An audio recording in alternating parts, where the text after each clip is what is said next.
देवता और असुरों ने मिलकर मंथन किया। उस मंथन में विष निकला। उस विष के निकलने पर उसकी चिंता लग गई। और चिंता किस बात की थी कि अगर ये विष पृथ्वी पर जाता है तो यहाँ जितने जीव हैं पृथ्वी के, ये मर जाएंगे।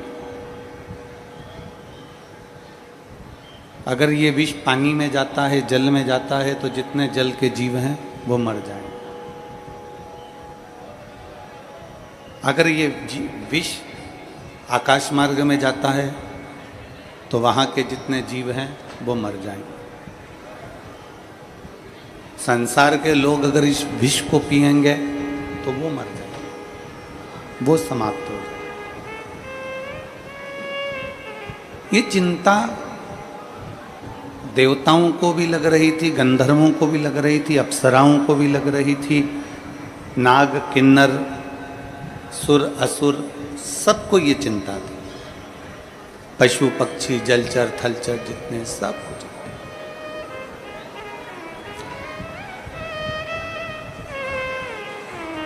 तभी भगवान विष्णु का,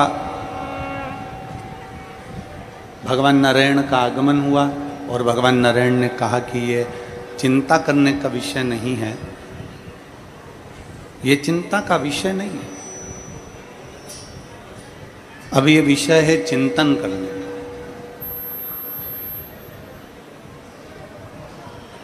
अब हम क्या कर सकते हैं? अब ये विष निकल गया है, ये विष प्राप्त हो गया है, ये विष सामने आ गया है, तो इस विष का हम क्या कर सकते हैं? देखिए, जितने शिव भक्त इस कथा को सुन रहे हैं आस्था चैनल के माध्यम से, फेसबुक यूट्यूब के माध्यम से, और इस नांदगांव की इस पवित्र प्रांगण में, भगवान शिव की इस पवित्र भूमि पर, समय आप लोग जो कथा सुनने के लिए बैठे हो, नांदगांव वालों को ये कथा मिली है, ये मनवाड़ वालों को ये कथा मिली है, इस क्षेत्र वालों को ये कथा मिली है। हो सकता है कि कथा बाद में हो और हो, आसपास के क्षेत्र में हो, पर शिव महापुराण की कथा कहती है कि समय और अवसर, इन दोनों में एक बड़ा अंतर है। समय तुम्हें वापिस मौका दे सकता है, समय पलट कर तुम्हें फिर मौका दे सकता है, पर शिव महापुराण की कथा कहती है अवसर बार बार नहीं मिलता, अवसर केवल एक बार मिलता है, और उसने जिसने प्राप्त कर लिया उसका जीवन सार्थक हो।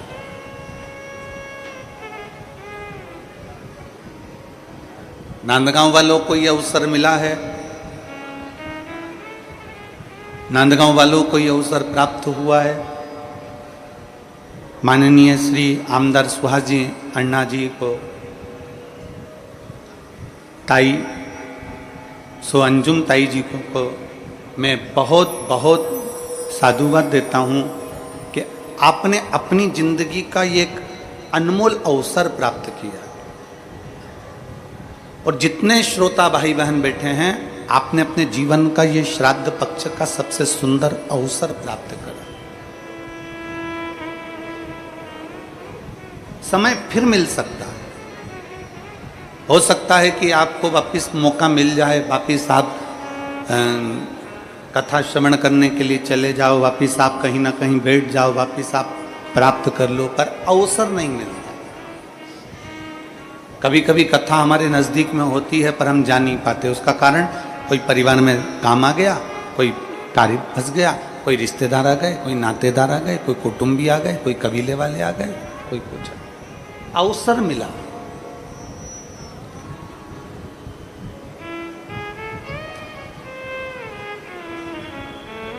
आज कथा में हमारे दो यजमान परिवार भी बैठे हुए हैं, एक एरंडोल वाले महेश्वरी जी, दूसरे हमारे नांदेड़ वाले डॉक्टर साहब, ये लोग भी कथा में बैठे हैं। हमने इनकी कथा में नांदेड़ में भी और एरंडोल वाले जो सीहोर में यजमान बनते हैं या तीर्थ में यजमान बनते हैं, पंढरपुर यजमान बने, हमने उनको भी यही बात कहा। हो सकता है कि समय दूसरी बार मिल जाए, हो सकता है कि हमको वापस मौका मिल जाए, पर जो अवसर मिल रहा है, जो हमारे नज़दीक में कथा हो रही है, नांदगांव में कथा हो रही है, हमारे महाराष्ट्र में कथा हो रही है, हमारे क्षेत्र में कथा हो रही है, नांदगांव के अंतर्गत कथा हो रही है, और वो भी पितृपक्ष में कथा मिलेगी और मिलेगी, कथा और श्रवण करने को मिलेगी, कथा और प्राप्त हो जाएगी। पर पितृपक्ष में अगर कथा मिली है तो ये अवसर क्यों छोड़ें? 1 मिनट के लिए भी अगर हम शिव पुराण में जाएं तो हमारा जीवन सार्थक हो जाए। 1 मिनट के लिए भी हम भगवान शंकर की भक्ति में जाएं तो हमारा जीवन सार्थक हो जाए। एक क्षण के लिए भी हम भगवान की भक्ति में पहुंचे तो हमारा जीवन सार्थक हो जाए। ये अवसर क्यों छोड़ें?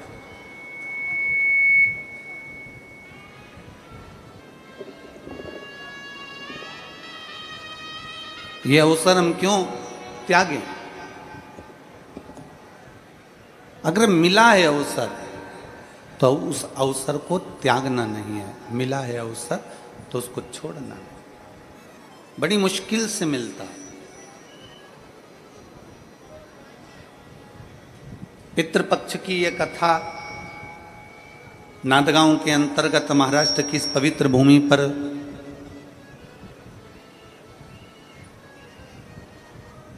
अगर आप और हम श्रवण करने के लिए बैठे हैं तो कहीं हमारे पूर्वजों का, कहीं हमारे माता पिता का, कहीं हमारे कुल देवता का, कहीं हमारे पूर्वजों का कोई पुण्य हमारे सामने प्रकट हुआ होगा,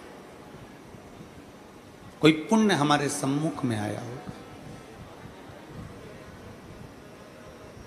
बस ये है कि एक समय, अभी आपको कल कथा में कहा था कि विष निकला है और विष निकलने के बाद चिंता व्यापी है।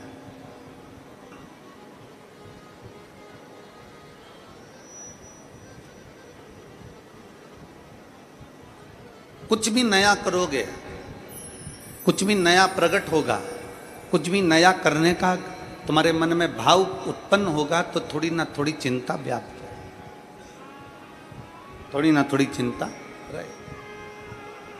घर बना रहे हो, मकान बना रहे हो, थोड़ी चिंता बढ़ जाएगी।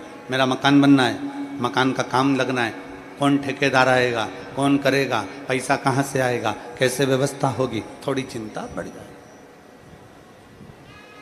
शादी करना है, थोड़ी चिंता बढ़ जाए। व्यापार करना है, थोड़ी चिंता बढ़ जाए।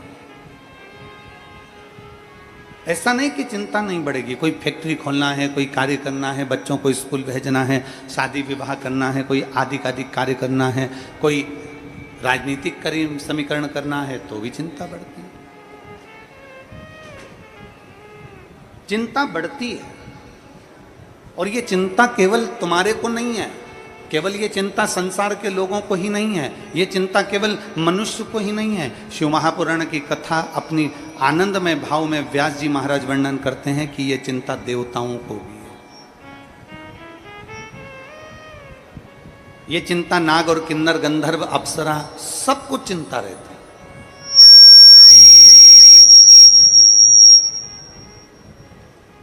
ये चिंता हर एक में समाहित होती है।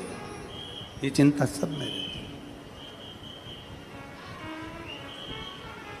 ऐसा नहीं कि कोई गंधर्व हो, अप्सरा हो, नृत्य कर रहे हैं सो आनंद है, देव हो, किन्नर हो, असुर हो, राक्षस हो, सब में चिंता व्याप्ति है। एक थोड़ा सा विष सामने प्रकट हुआ और उस विष की चिंता व्याप गई कि ये विष कौन पिएगा, इस विष को कहाँ लेकर जाएंगे, ये विष किसको देंगे, ये जहर किसको देंगे, ये जहर कौन लेगा, चिंता व्यापी। तब भगवान नारायण ने आकर, तुरंत भगवान विष्णु ने आकर उसी समय पर कहा कि ये चिंता मत करो। भगवान नारायण कहते हैं कि अब शंकर का चिंतन करो। और आप सबसे निवेदन है, जब जिंदगी में सामने चिंता खड़ी हो, जब तुम्हें लगे कि मैं बहुत बुरी तरह से कहीं ना कहीं घिर गया हूँ, जब तुम्हें लगे कि मेरे सम्मुख में ये चिंता व्याप रही है, मुझे रात की नींद चली गई, मेरी बेचैनी बढ़ गई, मेरा ब्लड प्रेशर, मेरा शुगर, ये सब कहीं ना कहीं किसी न किसी रूप में बढ़ रहा है, घट रहा है, तुम्हें चिंता व्यापने लगी। आजकल तो हम कहते हैं कि शरीर में कितनी चिंता है, आजकल इंद्रियां भी बता देती हैं। तुम्हारा शुगर का लेवल ऊपर नीचे हुआ ना तो मालूम पड़ जाता है कि तुम चिंता करने वाले हो गए। तुम्हारा बीपी ऊपर नीचे होने लगा, ब्लड प्रेशर, तो समझ में आने लगा कि तुम चिंता करने लगे। आजकल तो हमारी इंद्रियां, हमारे शरीर की एक एक अंग हमारी चिंता का विषय बता देते हैं कि हमें चिंता कितनी है। तुम्हारे शरीर का, तुम्हारे चेहरे का तेज अगर चले गया, तुम्हारे चेहरे की रौनक चली गई तो बता देगी कि तुम्हारी चिंता कितनी है। तुम्हारा बीपी शुगर ऊपर नीचे हो गया तो बता देगी कि तुम्हारी को चिंता कितनी है। शिव महापुराण की कथा कह रही है, जब विष निकला सबको चिंता थी, कोई पीने को तैयार नहीं था, समुद्र उसको लेने को तैयार नहीं है, जहर कौन पिएगा, जहर कौन धारण करेगा, पृथ्वी उसको लेने को तैयार नहीं, आकाश उसको लेने को तैयार नहीं, पशु पक्षी जलचर थलचर वायुचर जितने हैं ये कोई लेने को तैयार नहीं है, चिंता व्यापी। तब भगवान नारायण ने कहा कि एक काम करो कि शिव को याद करो और शिव का चिंतन करो, चिंता छोड़ दो, चिंतन में लग जा। शंकर का करा गया चिंतन हमारी जीवन को एक आनंदता दे देता। मुसीबत और लहर, मुसीबत और लहर, पानी की समुद्र की लहर हो, तालाब में लहर हो, नदी की लहर हो, समुद्र की लहर हो या बीमारी की लहर हो। इसलिए तो कोरोना को बीमारी के साथ में कहा गया था, कोरोना बीमारी की लहर।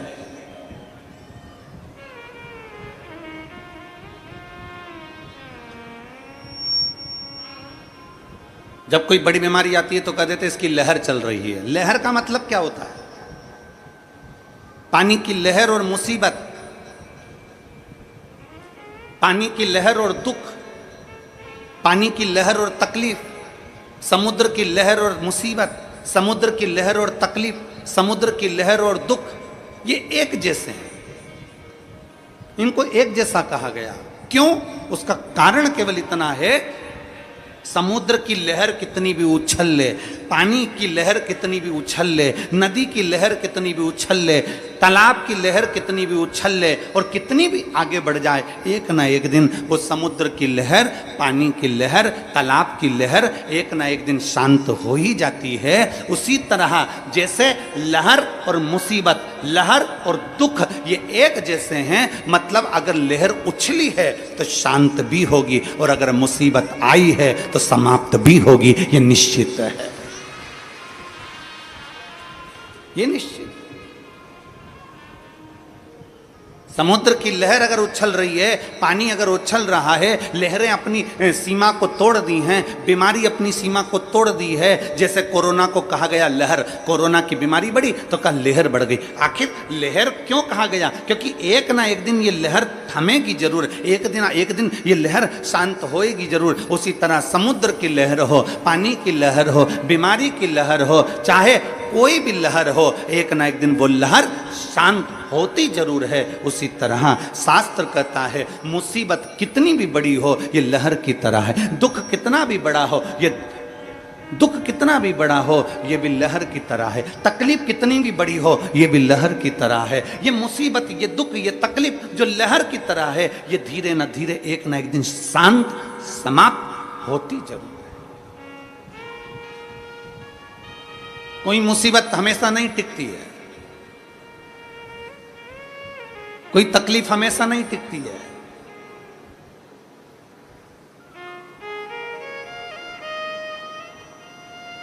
कोई मुसीबत, कोई तकलीफ, कोई कष्ट हमेशा नहीं रहता है,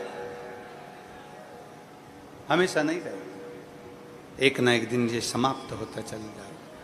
भगवान देवताओं ने मिलकर, सभी देवों ने मिलकर कह दिया, भगवान नारायण ने सारे देवताओं से, सारे नागों से, किन्नर से, गंधर्व से, असुर से, पक्षियों से, पशुओं से, देवताओं से, सबसे कह दिया, सुर असुर सबसे कह दिया, चिंता ना करो, शंकर का चिंतन करो। अब जरा विचार करिएगा कि एक तरफ पूंछ पकड़ी गई है वासुकी नाग की, ये थोड़ा ऊंचा करिए, वासुकी नाग की एक तरफ पूंछ पकड़ी गई है, दूसरी तरफ मुख पकड़ा गया। एक तरफ पूंछ पकड़ी गई है, एक तरफ मुख पकड़ा गया, खींच रहे हैं उसको। अब शिव जी का चिंतन कैसे होगा? अब भगवान शंकर का चिंतन कैसे हो? जरा विचार करिएगा, चिंतन हो तो फिर हो कैसे? तभी भगवान नारायण ने कहा चिंता मत करो, शंकर का अभिषेक जरूरी नहीं है कि आप शिवालय जाओगे तो अभिषेक हो पाएगा।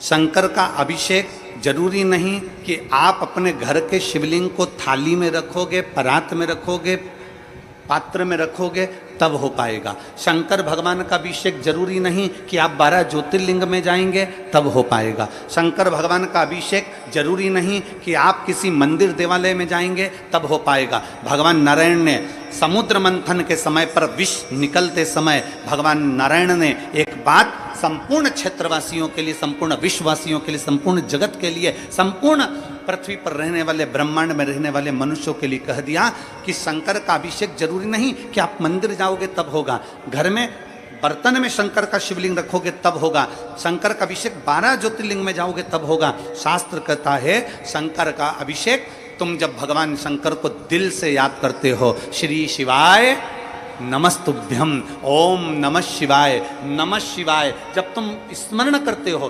पंचाक्षर मंत्र का, षडाक्षर मंत्र का, या श्री शिवाय नमस्तुभ्यम का, जब तुम स्मरण कर रहे होते हो और दिल से तुमने अगर उसको स्मरण कर लिया तो समझ लेना कि तुम्हारे शंकर का अभिषेक हो गया, उसका चिंतन हो गया, उसका स्मरण हो गया, उसकी भक्ति हो गई, उसका मंत्र जाप हो गया। आप समझें उसको, भजन हो।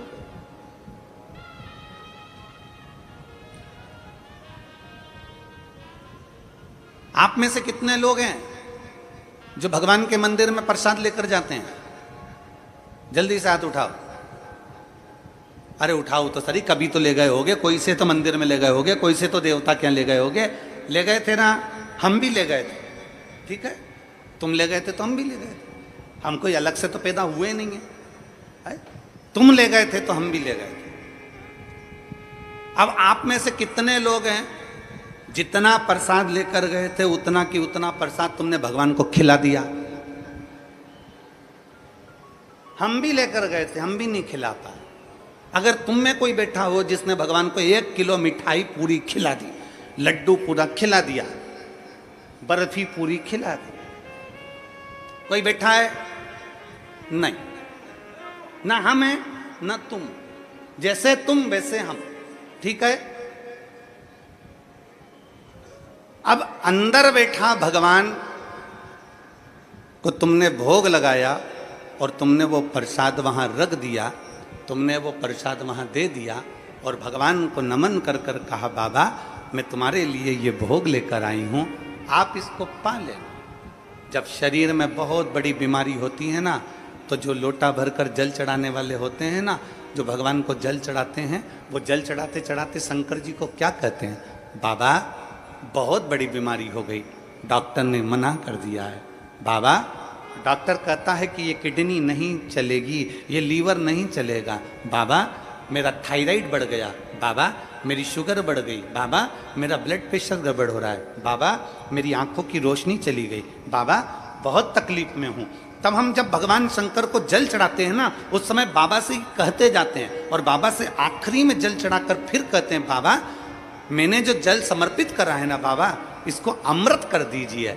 मैंने सुना है आपकी जटा में गंगा है और गंगा अमृत का काम करती है। मैंने सुना है आपकी जटा में चंद्र है, चंद्र अमृत का काम करता है। बाबा मैंने सुना है आपके मस्तक पर सूर्य है, सूर्य अमृत का काम करता है। बाबा आपके पूरी शरीर में 33 कोटि देवता विराजमान है बाबा, जब मैं जल चढ़ाऊं ना तो इसको अमृत कर दीजिए और मेरे रोग को आपका जल का आचमन करते से ही मेरे रोग समाप्त कर दीजिए। शिव रोग को समाप्त कर दो।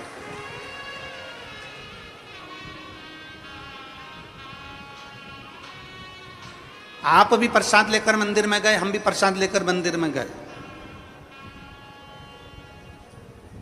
कल हमारे श्री आमदार सुहास अन्ना जी कांदे जी कह रहे थे और ताई कह रही थी कल कि गुरुजी हम दोनों भोजनशाला में गए थे और रोज जा रहे हैं गुरुजी, प्रतिदिन भोजनशाला में हम रोज जा रहे हैं। और गुरुजी भोजनशाला में जब हम रोज जाते हैं और जो सारे शिव भक्त भोजन कर रहे हैं उसी में से हम लोगों ने भी भोजन किया। तो कल माननीय आमदार जी और ताई कह रहे थे कि गुरुजी ना जाने उस भोजन में क्या है ऐसा कि भगवान का प्रसाद अलग ही स्वाद आ जाता है। तो मैं श्री सुहास अन्ना जी से कहूँगा, जब भाव से भगवान को दिया जाए ना तो भगवान भाव से पा लेता है।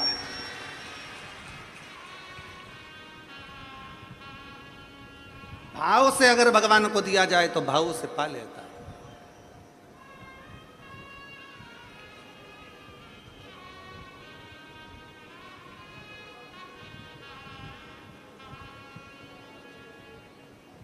तीन लाख भक्त अगर यहाँ कथा सुनने के लिए आ रहे हैं, 2 लाख भक्त कथा सुनने के लिए आ रहे हैं, 4 लाख भक्त अगर कथा सुनने के लिए आ रहे हैं तो उसमें से कम 1.5 से 2 लाख भक्त ऐसे होते हैं जो भगवान शंकर का प्रसाद पाकर जाते हैं।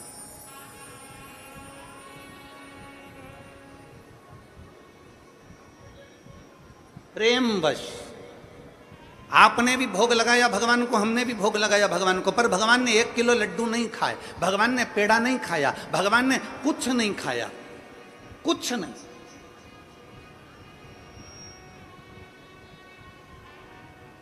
जब भगवान ने कुछ नहीं पाया, प्रेमवश बस भगवान के सामने रखा और भगवान ने उसे भाव से पा लिया, तो जो प्रसाद हम खाते हैं उसमें अपने आप स्वाद बढ़ जाता है। इससे ये महसूस होता है कि भगवान ने भोग लगा लिया है। इससे ये महसूस हो जाता है कि भगवान ने भोग लगा लिया। अब चलो आगे बढ़ते हैं इसी कथा में। आप में से सब ने भगवान को भोग लगाया, हमने भी भगवान को भोग लगाया। भगवान ने अंदर भोग लगा हुआ प्रसाद पंडित जी ने हमको वापस दे दिया, हम अपना डब्बा लेकर वापस चल दिए। अब हमारा सनातन धर्म क्या कहता है?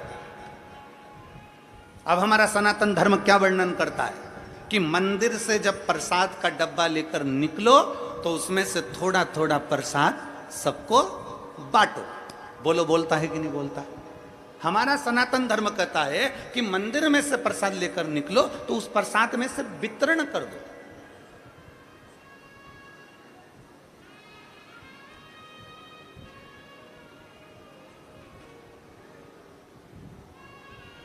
अन्ना जी आपको कल के लिए एक धन्यवाद। कल एक दीदी यहाँ पर व्हील चेयर पे आई थी। हमारा ऐसा नियम है कि व्यासपीठ से हम जब तक बैठे हैं तब तक हम बेलपत्र देते हैं, उसके बाद हम यहाँ से उतरने के बाद हम बेलपत्र उठाते भी नहीं और देते भी नहीं। हमारा नियम है ये, जब तक हम बैठे हैं तब तक बेलपत्र देते हैं। कल हम जब उतर गए और वो व्हील चेयर से वो दीदी यहाँ पर आई, शायद आज बैठी हो कि ना बैठी, तो वो वहाँ आई तो आपने कहा गुरुजी इनके तकलीफ़ है और ये व्हील चेयर पर हैं तो इनको बेलपत्र। अब हमारे मन में आया कि हम बेलपत्र कहाँ से लाएं, कैसे दें? तो अन्ना जी आपको साधुवाद है उसके लिए। आपने अपनी जेब में से आपकी जो बेलपत्र थी वो निकाल कर दे दी और कहा ये बेलपत्र इनको दे दो गुरुजी, इनको जरूरत। उसकी साधुता है आपको। इससे ये मालूम पड़ता है कि हम सबके लिए हैं, हम सर्वस्वता के लिए बेटी, हम सर्वस्वता के।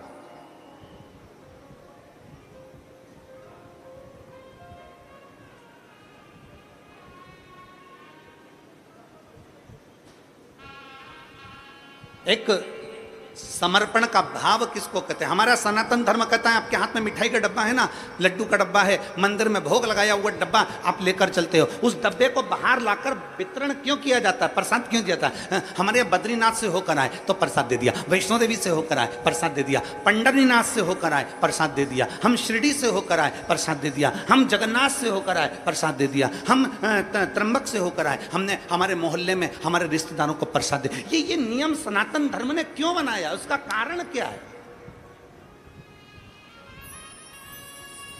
सनातन धर्म में ये नियम क्यों बना कि आप मंदिर से आओ तो प्रसाद दो? सनातन धर्म में ये नियम क्यों बना कि आप भीमा शंकर गए, वहां से दर्शन करके आए और आपने अपने पड़ोसियों को, रिश्तेदारों को, नातेदारों को छोटा छोटा पैकेट बनाकर प्रसाद का दिया, आपने किसी को प्रसाद दिया? ये प्रसाद हमारे सनातन धर्म में हम कहीं से होकर आते हैं, भगवान को भोग लगा कर आते हैं, ये प्रसाद क्यों देते हैं? उसका कारण है क्या? आखिर क्या हमारा सनातन धर्म में ये चीज क्यों बताई गई कि प्रसाद देना चाहिए? उसका कारण केवल इतना सा है कि मंदिर में जो भगवान बैठा है, जिसको हमने भोग लगाया है, वो अंदर बैठकर हमारे प्रसाद को भाव से खाता है, सामने प्रकट होकर नहीं खाता। पर उसी प्रसाद को जो बाहर मंदिर तक नहीं गए, उनको जब आप थोड़ा सा प्रसाद देते हो तो उनके अंदर बैठा हुआ शंकर उस प्रसाद को पा लेता है और उसका उद्धार कर देता है। तुझ में रब दिखता है, यारा में क्या करूं? हर एक में शिव दिखता है, यारा में क्या करूं?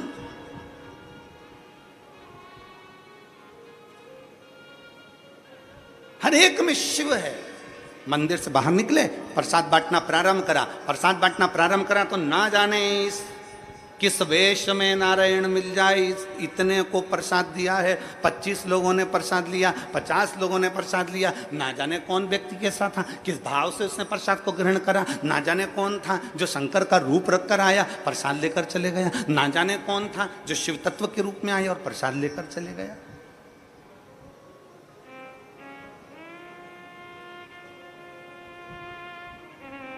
शिव महापुराण की 7 दिन की अगर कथा होती है या 5 दिन की कथा होती है, तो 5 दिन की कथा में 4 दिन जो व्यासपीठ की बेलपत्र रहती है वो औषधि की रहती है। 7 दिन की जो कथा होती है उसमें 6 दिन की बेलपत्र औषधि की रहती है। शुगर हो, बीपी हो, थायराइड हो, पैर, कमर, घुटना, आँख, सिर, ब्रेन, कोई ट्यूमर, कोई कुछ जो तकलीफ रहती है, 6 दिन की जो बेलपत्र है वो औषधि का काम कर जाती है। 7वें दिन की बेलपत्र को खाया नहीं जाता, 7वें दिन की बेलपत्र को केवल लाल वस्त्र में उसको लपेटकर अपने घर में उसको रख लिया जाता। 5 दिन की कथा है तो 4 दिन की बेलपत्र औषधि का कार्य करती है, 5वें दिन की बेलपत्र केवल बरकत का, लक्ष्मी का कार्य करती है, भंडार का कार्य करती है।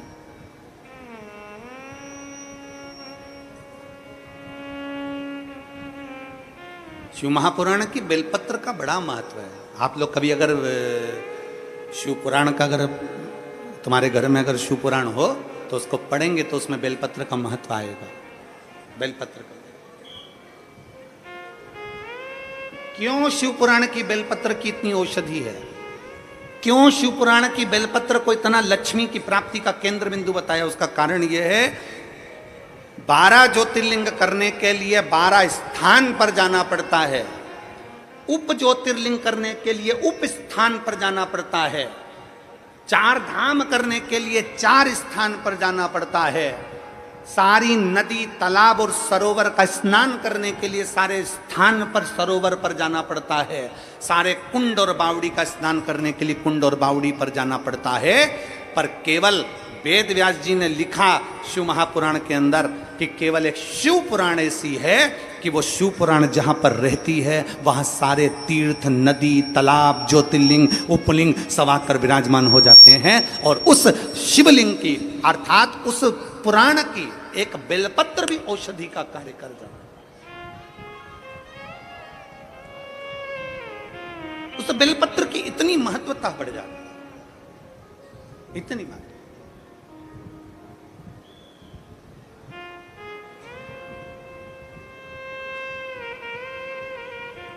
आज पूरे महाराष्ट्र का गौरव का विषय है।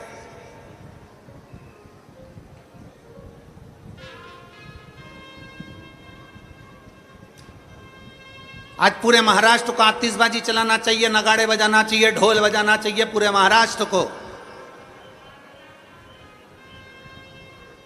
कि व्यासपीठ की बात को राज सत्ता तक लिया गया और माननीय महाराष्ट्र के मुख्यमंत्री जी ने गौ माता को राज्य माता घोषित किया, उसके लिए धन्यवाद। संपूर्ण महाराष्ट्रवासियों को और पूरे देशवासियों को साधुता देते हैं कि आपने इस व्यासपीठ की गरिमा को रखा, इस व्यासपीठ की मर्यादा को रखा और व्यासपीठ से जो शब्दों कहे जाते हैं उन शब्दों को आपने अपने जीवन में उतारकर गौ माता को राज्य माता का दर्जा दिया। साधुता है, बहुत बहुत साधुता है। माननीय मुख्यमंत्री शिंदे जी को बहुत बहुत साधुता है।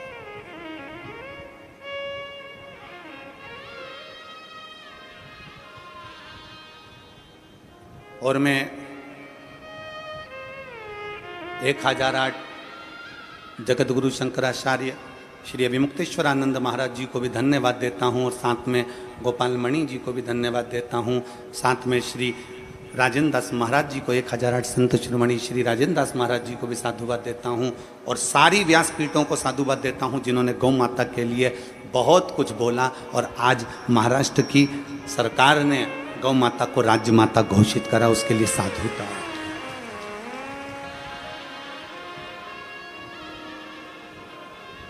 और सारे संतों से निवेदन है ये चिंगारी को बुझने मत देना, इस चिंगारी को बुझने मत देना। जो महाराष्ट्र में चिंगारी लगी है कि गौ माता को राज्य माता करा गया है, वो चिंगारी बुझने मत देना। वो अग्नि का काम करेगी और एक दिन गौ माता राष्ट्र माता बनकर रहेगी, ये निश्चितता है। चिंगारी बुझने ना दीजिए।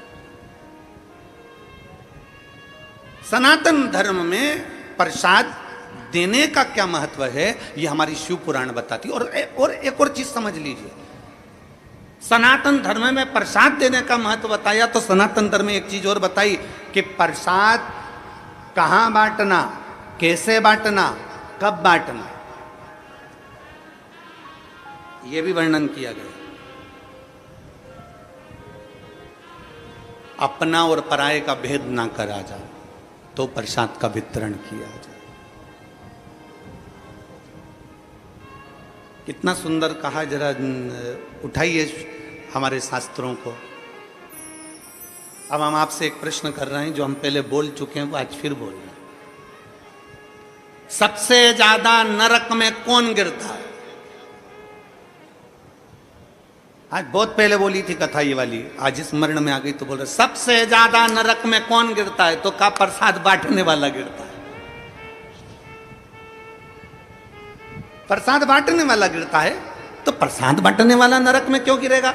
तो शिव महापुराण में वेद व्यास जी वर्णन करते हैं प्रसाद हमेशा धर्म की जगह पर बढ़ता है, अच्छी जगह पर बढ़ता है। मंदिर, देवालय, गुरु, परमात्मा की साक्षी में बढ़ता है। परमात्मा कभी गलत जगह, कोई डिस्को में, कोई डीजे में प्रसाद नहीं बढ़ता। प्रसाद हमेशा अच्छी जगह बढ़ता है। तो प्रसाद बांटने वाला नरक में क्यों चले जाता है? उसका कारण है प्रसाद बांटने वाला जब खड़ा होता है, प्रसाद बांटता है, दरवाजे पर खड़े होकर जब प्रसाद देता है, अपना वाला आया और पराया आया। अपना आया तो हाथ ऐसा हो जाता है और पराया आया तो हाथ छोटा हो जाता है, तो वो व्यक्ति नरक चले जाता है।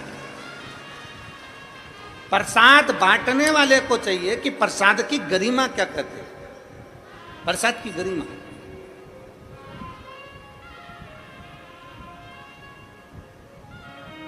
कल हमने जो देखा यहाँ पर आमदार जी, बहुत अच्छा लगा। उसके लिए सुहास अन्ना जी, उसके लिए हम साधुता। क्यों आपने उन 3 बेलपत्र के 3 पत्ते में से भी हम बोले भी इनको कि आपको 3 पत्ते की बेलपत्र, अगर इनको 1 पत्ता देना हो तो 2 आप रख लीजिए। तो कहने गुरुजी आप, उनका स्वास्थ्य खराब है, आप पूरा दे दो, पूरा दे दीजिए आप।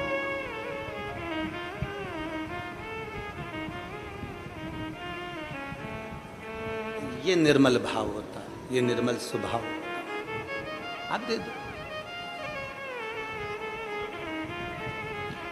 सरलता का भाव अपने भीतर लेकर आओ। सहजता का भाव अपने भीतर लेकर।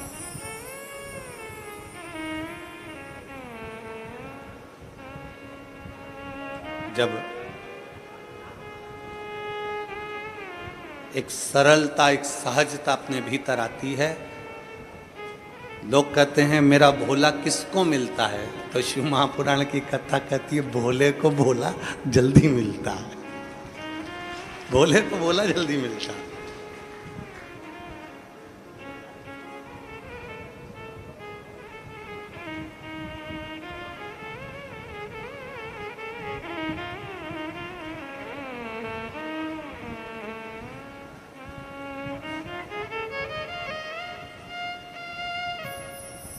भगवान शिव की कथा कर रही है, चिंतन कर, चिंतन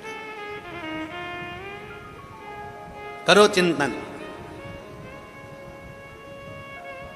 असुर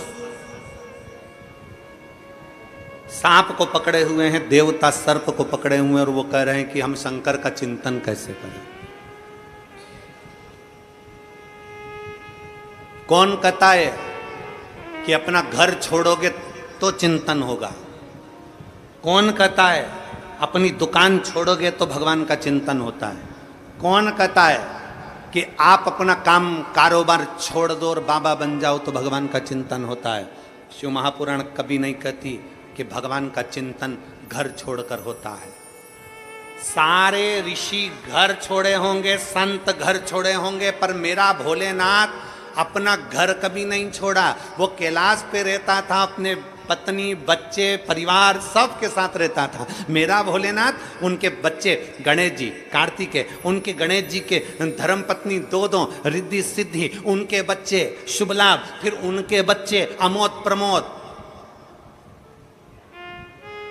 भगवान अपने पोते पर पोते तक के साथ में रहते थे। भगवान शंकर अपनी धर्म पत्नी माता पार्वती के साथ रहते, भगवान शंकर अपने गणों के साथ रहते, भगवान शंकर अपने सर्व परिवार के साथ। भगवान शंकर अपना परिवार छोड़कर कहीं नहीं जाते। सारे देवताओं को परिवार के साथ कहीं पर प्रतिष्ठित नहीं किया जाता, पर शंकर के जितने मंदिर हैं, शिवालय जितने हैं, सारे शिवालय में शंकर का पूरा परिवार बैठता है। गणेश जी बैठेंगे, कार्तिकेय बैठेगा, नंदी बैठेगा, पार्वती जी बैठेगी, शंकर जी बैठेंगे, नाग बैठेगा, सर्प बैठेगा, सब बैठेंगे, त्रिशूल रखेगा, डमरू रखेगा, सब कुछ शंकर जी के मंदिर में होगा। शंकर अपने परिवार को छोड़कर नहीं बैठते। शंकर कभी अकेला भी नहीं रहता, शंकर पूरे परिवार के साथ रहता है। शंकर कभी नहीं कहते कि तुम अपनी दुकान छोड़ दो, शंकर कभी नहीं कहते कि तुम तुम्हारी खेती छोड़ दो, शंकर कभी नहीं कहते कि तुम्हारी जमीन जायदाद छोड़ दो। शंकर भगवान कहते हैं कि जैसे असुर और देवता सब सांप पकड़कर मंथन कर रहे हैं समुद्र का, और भगवान नारायण कर रहे हैं कि शिव का चिंतन करो, तो इन्होंने पूछा कि हम सांप छोड़कर शिव का चिंतन करें, हम काम छोड़कर शिव का चिंतन करें, हम शिव का चिंतन करें कैसे? तब भगवान नारायण ने कहा नहीं, काम करते रहो और शिव का नाम जपते रहो, चिंतन हो जाए।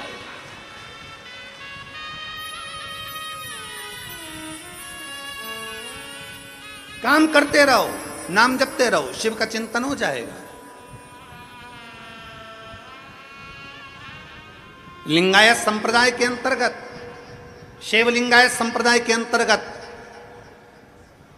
उनके गुरु उनके बच्चों के कान में कह देते हैं अपना कर्म करना है, दुकान चलाना है, व्यापार करना है, व्यवसाय करना, अपना कर्म करो, नौकरी करो, धंधा करो, बिजनेस करो, सब करो। तुमसे ये नहीं कहते कि तुम काशी में जाकर बैठ जाओ। लिंगायत संप्रदाय के अंतर्गत उनके गुरु कहते हैं तुमसे ये नहीं कहते कि तुम कहीं जाकर बैठ जाओ, अपना कर्म करो, और कर्म करते करते भगवान का भजन करो। काम करते रहो, नाम जपते रहो। काम करते करते जब नाम जपा जाता है तो उसका फल चौगुना मिल जाता है। घर छोड़कर तप करने वाले को जो फल मिलता है, घर छोड़कर संन्यास धारण करने वाले को जो फल मिलता है, घर छोड़कर अपना परिवार छोड़कर वन में बैठकर तप करने वाले को जो फल मिलता है, उससे चौगुना फल घर में रहकर भगवान का नाम जपने वाले को प्राप्त हो जाता है। हमने कभी तुमसे ये नहीं कहा कि तुम्हारा घर छोड़ो, हम तो एक काम करते हैं, अपने घर से एक लोटा जल भरो शंकर जी का जो मंदिर पास में है वहां पहुंच जाओ। जो शंकर का मंदिर, जो शिवालय तुम्हारे घर के पास में है, तुम वहां जाओ और एक लोटा जल समर्पित करो। तुम्हारे घर के पास का जो शिवालय है, तुम्हारे घर के पास का जो शंकर का मंदिर है, वो मंदिर नहीं, सारे 12 ज्योतिर्लिंग का केंद्र बिंदु है। वहां जाकर जल समर्पित करो। सारी समस्या का हल। आप वहां जाइए, आप शंकर को एक लोटा जल समर्पित करिए।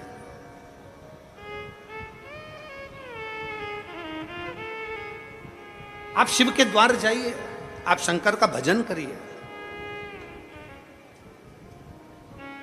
जैसे लहर शांत होती है, दुख भी शांत होता है, समस्या भी शांत होती है, टेंशन भी शांत होता है, पर थोड़ा सा शिव की भक्ति। लहर आई है तो थोड़ा सा उछलने दो, दुख आया है थोड़ा बढ़ने दो, तकलीफ आई है थोड़ा आएगा, कष्ट आया है थोड़ा आएगा, तकलीफ आई है थोड़ा आएगा। चिंता ना करो, शंकर की भक्ति करो, धीरे धीरे धीरे धीरे धीरे धीरे शांत हो जाए। अपने स्वभाव को, अपने मन को, अपने चित्त को विचलित मत होने दो।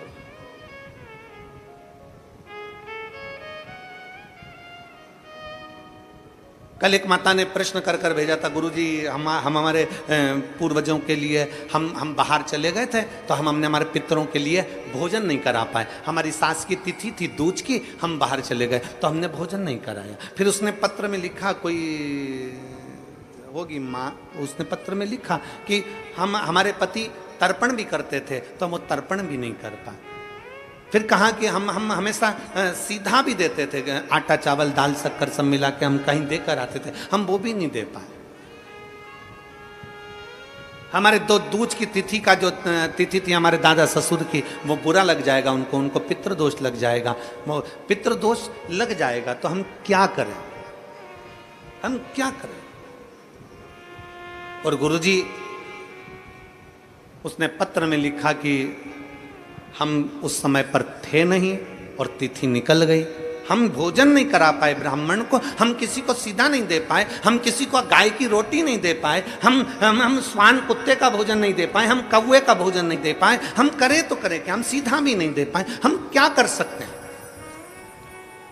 शिव महापुराण की कथा में एक बड़ा सुंदर चरित्र आता है।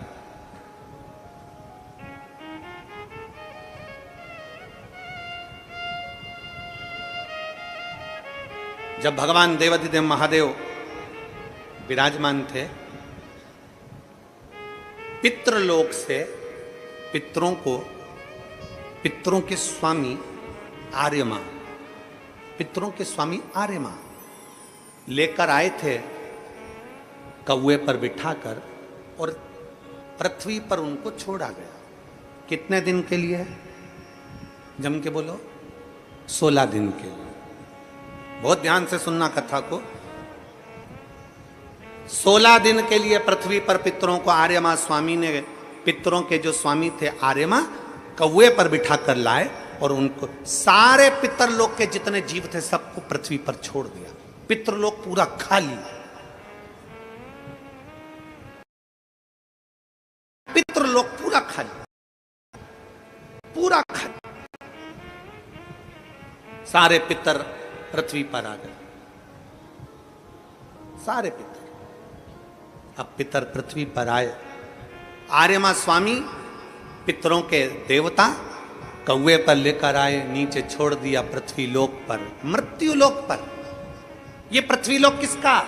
बैकुंठ भगवान विष्णु का है, ब्रह्मलोक ब्रह्मा जी का है, इंद्रलोक इंद्र का है, गरुण लोक गरुण का है, वरुण लोक वरुण का है, सर्पलोक सर्पों का, पताल आदि सबका। ये पृथ्वी किसकी है?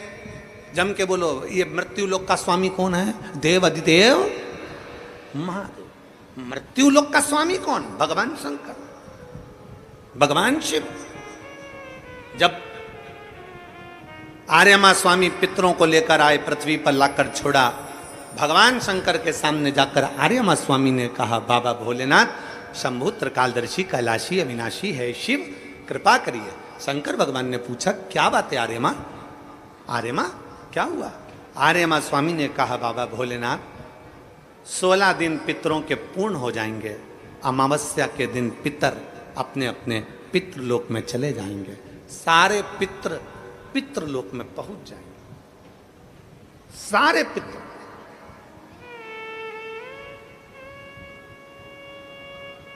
आज पितरों की चतुर्दशी है, 14 से, कल अमावस्या है। बहुत सावधानी से सुनना, पूरे राष्ट्रवासियों से निवेदन है, इस कथा का स्मरण रखिएगा, अपने बच्चों को भी सुनाना। और टीवी चैनल की ये क्लिप अगर मिल जाए तो सारे विश्व में पहुंचाना कि ये पितरों का स्वामी आर्यमा स्वामी क्या कह रहा। पितरों के स्वामी आर्यमा स्वामी कहते हैं, प्रभु प्रभु, हे शिव शंकर, हे ओघड़दानी, हे भोलेनाथ, हे त्रिकालदर्शी, कैलाशी, अविनाशी, आपसे निवेदन है, 16 दिन श्राद्ध में पितृलोक पूरा खाली हो गया। पितरों को लाकर मैंने मृत्यु लोक में छोड़ दिया। सारे पितृ, सारे पूर्वज जितने मर कर चले जाते हैं, वो 16 दिन पृथ्वी पर आकर इन जीवों के रूप में फिरते हैं। दिखते नहीं हैं, जीव के रूप में रहते हैं, अणु जैसे। आपको क्या कहें, आप में से किसी ने एक आध बार ऐसा करा है क्या कि धूप में से कांच की रोशनी को छांव में दिखाओ? किसी ने करा है? धूप की रोशनी में से, कांच में से छांव में दिखाओगे तो वो जो रोशनी जा रही है ना, उसमें छोटे छोटे कण नजर आते हैं। किस किस ने करा? जरा हाथ उठाओ जरा। हमने बचपन में करा। एक छोटा सा कांच का टुकड़ा लिया और उस कांच के टुकड़ों को धूप में से दिखाया, छांव में दिखाया, तो उस धूप में से दिखाने में उसमें एक रोशनी दिखती है। उस रोशनी में छोटे छोटे कण नजर आते हैं, छोटे छोटे कण नजर आते हैं। जितने छोटे कण उस रोशनी में नजर आते हैं, उससे भी 1000 गुना छोटा कण कर लो, उन कणों के रूप में पितर पृथ्वी पर विराजमान रहते हैं 16 दिन तक। कणों से भी कण छोटे, जीवात्मा के रूप में, संसारवासियों के भीतर एक कण के रूप में वो आते हैं। लोग कहते पितर आते हैं जरूर, मृत्यु लोक में आकर अपने अपने पूर्वज अपने अपने दरवाजे पर आकर खड़े होते हैं। जो गया है वो आस लेकर आता। पितरों के आर्यमा स्वामी ने कहा कि ये 16 दिन सारे पितर पृथ्वी पर रहे, पितृलोक खाली हो गया। ये सब पितृलोक से आए हैं, इनके परिवार वाले भोजन देंगे, ये आस लेकर आए हैं। क्योंकि जैसे घर की बहू को सास से आस रहती है कि मेरी सास मुझे सोने की अंगूठी देगी, मेरी सास मुझे पायल देगी, मेरी सास मुझे वस्त्र देगी, मेरी सास मुझे ये देगी, उसी तरह घर के जो जीव चले गए, जो मर गए, जो शांत हो गए, जो चले गए, उनको आस रहती है कि हमारे घर का पर पोता, हमारे घर का पोता, हमारे घर का बेटा, हमारे घर की बेटी, हमारा दामाद, हमारा रिश्तेदार हमको भाग देगा। पहले घर जाते हैं, वहां नहीं मिलता तो नाना के घर जाते हैं, वहां नहीं मिलता तो फिर दूसरे बेटी दामाद के घर जाते हैं, कहीं से कुछ मिल जाए। तो आर्यमा स्वामी ने कहा अपने भोले बाबा से, हे शंभु, हे त्रिकालदर्शी कैलाशी, ये 16 दिन श्राद्ध के पितृ रहते हैं पृथ्वी पर। आखिरी में अमावस्या के दिन ये अपने घर को जाते हैं। बाबा, इनमें से कई पितर ऐसे हैं जिनको भोजन नहीं मिल पाता। जैसे उस बहन ने लिखा कि मैं नहीं थी। कई पितर ऐसे हैं जिनको भोजन नहीं मिल पाता। कोई एक साधन ऐसा बता दो शंकर भगवान, कोई एक साधन ऐसा बता दो भोलेनाथ कि अगर 16 दिन पितरों की कोई गलती भी हो गई हो, पितरों को भाग भी ना मिला हो, पितरों का अपमान भी हो गया हो, तो आखिरी दिन ऐसा कोई उपाय बता दिया जाए, आखिरी दिन ऐसा कुछ कर दिया जाए जिससे सारे पितर तृप्त होकर आशीर्वाद दें और उनके वंश को आगे बढ़ाने का, फलने फूलने का वर देकर पितर अपने घर को चले जाएं। भगवान देवादिदेव महादेव मुस्कुराकर माता पार्वती जी की ओर देखे और माँ जगत जननी भगवान शिव की ओर देखी और भगवान शंकर ने कह दिया, सुनो आर्यमा, जितने पितृ आप पितृलोक में वापिस लेकर जाओगे, अगर वो पितरों का नियम है 16 दिन श्राद्ध में खाते हैं, भोजन करते हैं, अपने अपने धूप में आप लोग घी शक्कर छोड़ते हो, कंडे के ऊपर, गोबरी के ऊपर, ये धूप में आप दे देते हो, गाय के रूप में, कुत्ता के रूप में, पक्षी के रूप में दे देते हो, तो भगवान शंकर ने कहा, सारे पितर 16 दिन भोजन करते हैं, अमावस्या के दिन इन पितरों को आप नदी, तालाब, बावड़ी, कुआं, सरोवर, जो पानी का स्थान हो, कोई नदी हो, कोई तालाब हो, कोई बावड़ी हो, कोई कुआं हो, कोई सरोवर हो, ये सारे पितर वहां पानी पीने के लिए आते हैं। जल पीने के लिए पितर पहुंचेंगे। अपने गांव में जो नदी है, तालाब है, बावड़ी है, कुआं है, हैंडपंप है, हापसी है, जो है उसके पास में ये जल पीने के लिए पहुंचेंगे। तो सुनो आर्यमा स्वामी, अगर संसार में रहने वाला मनुष्य पितृपक्ष की अमावस्या को, पितृमोक्ष अमावस्या को, जो कि कल 2 अक्टूबर की है, पितृपक्ष की अमावस्या, पितृमोक्ष अमावस्या जो कि कल 2 अक्टूबर की है, अगर पितृपक्ष अमावस्या के दिन प्रदोष के समय पर, प्रदोष का समय जानते हो ना, सूर्यास्त के समय जब होता है प्रदोष का समय, अगर घर का व्यक्ति एक घी का दीप लेकर उस जलाशय, नदी, तालाब, बावड़ी, कुआं, हैंडपंप जो उसके पास में हो, जो जलाशय पास में हो, वहां पहुंचकर प्रदोष काल में दक्षिण की ओर दिया जो लगेगा उसमें बत्ती लंबी लगेगी, गोल बत्ती नहीं। कौन सी बत्ती? लंबी बत्ती। लंबी बत्ती जानते हो सब लोग? कपास की जो बाती होती है वो लंबी वाली, गोल बाती नहीं, फूल बाती नहीं, लंबी बाती। कपास की बाती को लंबा कर कर वो बाती घी के दिए में रखकर, बाती का मुख दक्षिण का कर कर अगर दीप प्रज्वलित किया जाता है तो वो घर के पितर कभी बद्दुआ नहीं देते, उन पितर आशीर्वाद देकर ही जाते हैं। हमसे अगर अपमान हो गया, भोजन ना करा पाए, भाग ना दे पाए, कुछ तकलीफ हो गई, कोई कष्ट आ गया, हम हमारे पूर्वजों को नहीं पूछ पाए, तो पितृ मोक्ष अमावस्या के दिन मतलब कल 2 अक्टूबर को शाम के समय प्रदोष काल में अपने पास में जो नदी हो, अपने पास में जो बावड़ी हो, अपने पास में जो कुआं हो, अपने पास में जो हापसी हो, अपने पास में जो हो तुम्हारे नजदीक में, और अगर कुआं, बावड़ी, हापसी, तालाब कुछ भी नहीं हो तो पीपल का पेड़ या बड़ का बट वृक्ष या पीपल का वृक्ष या बेलपत्री का वृक्ष, इसके नीचे, अगर तालाब, नदी, कुआं, बावड़ी नहीं है तो उस वृक्ष के नीचे अगर दक्षिण की ओर बाती का मुख कर दिया जाए और वहीं पर बाती को जला दिया जाए, उस दीपक को प्रज्वलित कर दिया जाए और अपने पूर्वजों को प्रणाम कर कर वापिस अपने घर पर आइए, पितृदोष कभी नहीं हो सकता, पितृ शांत ही रहेंगे, पितृ शांत ही रहेंगे। भगवान शिव कहते हैं, सुनो आर्यमा स्वामी, ये प्रदोष काल का समय मेरा, और शंकर भगवान कहते हैं ये मेरा और पार्वती के भ्रमण का समय है। प्रदोष काल का समय 33 कोटि देवता, भगवान इंद्र अपनी इंद्राणी के साथ रोज घूमने नहीं जाते, नारायण भगवान अपनी लक्ष्मी के साथ रोज घूमने नहीं जाते, 33 कोटि देवता अपनी अपनी धर्म पत्नी के साथ रोज घूमने नहीं जाते, पर केवल एक देवाधिदेव महादेव ऐसे हैं जो अपनी धर्म पत्नी के साथ नंदी पर बैठकर प्रत्येक दिन, प्रतिदिन प्रदोष काल में शाम के समय मेरे शंकर पार्वती भ्रमण पर जाते हैं। भ्रमण। आर्यमा स्वामी, प्रदोष काल में मैं और पार्वती दोनों नंदी पर बैठकर जाएंगे, नंदी पर बैठकर जाएंगे, और जिस सरोवर, जिस तालाब, जिस बावड़ी, जिस कुआं, जिस स्थान पर लोग दीप दान कर रहे होंगे, वहां के सारे पूर्वजों को, पितरों को हम स्वयं अपने नंदी पर बिठाकर पितृ लोक छोड़कर आएंगे। ये शिव तत्व है, ये शिव तत्व है। और खाली ना जाता कोई दर से तुम्हारे, खाली ना जाता कोई दर से तुम्हारे, मैं भी खड़ी हूँ नंदी बाएं पसारे, अपने हृदय से लगा लो, गिरा जा रहा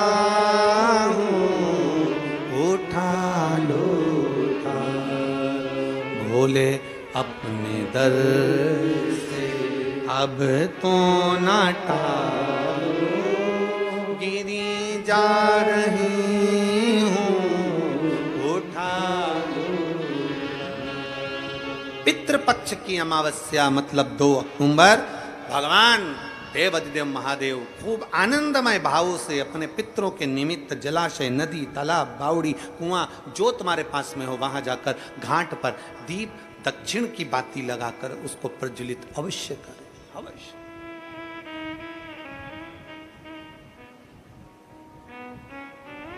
कोई मौका मिल जाए दान पुण्य करने का तो करो, सत्कर्म करने का मिल जाए सत्कर्म करो, भजन करने का मिल जाए भजन करो, स्मरण करने का मिल जाए स्मरण करो। हम फिर वापिस अंजुम ताई जी को और आमदार सुहास अन्ना जी को बहुत बहुत साधुवाद देते हैं। ताई, इतने सारे भक्तों को, शिव भक्तों को भोजन कराने के लिए लोग आमंत्रित करते हैं, पर श्राद्ध पक्ष में आपके इतने शिव भक्त नांदगांव के जो इस सामने बनी भोजनशाला में भोजन कर रहे हैं ताई, उसके लिए आपको साधुता देते हैं, बहुत बहुत साधुता। इतना शिव भक्त, मेरे ओघड़ी शंकर का इतना भक्त, आपकी जो सामने भोजन भंडारा चल रहा है उसमें इतने शिव भक्त अगर भोजन कर रहे हैं तो ताई आपको बहुत बहुत साधुवाद है, उसके लिए बहुत बहुत साधुवाद। अन्ना जी आपको बहुत साधुवाद। कितना लोग तड़पते हैं कि हमारे घर लोग आए और श्राद्ध पक्ष में मुख झूठा करें, इतने नांदगांव के इतने शिव भक्त आपकी उस भोजनशाला में मुख झूठा कर रहे हैं, उसके लिए साधुता है आपको। श्री शिवाय नमस्ते। साधुता, साधुता है, बहुत बहुत साधुता। कितना कितना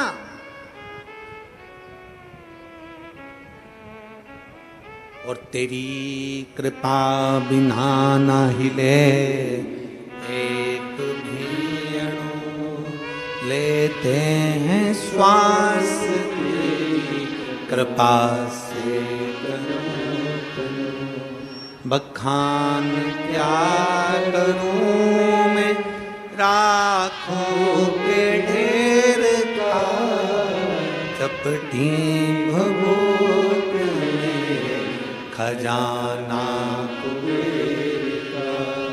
हे गंगाधार मुक्ति द्वार ओंकार तू, भोले ओंकार तू, आयो शरण तिहार शंभु तार तार तू।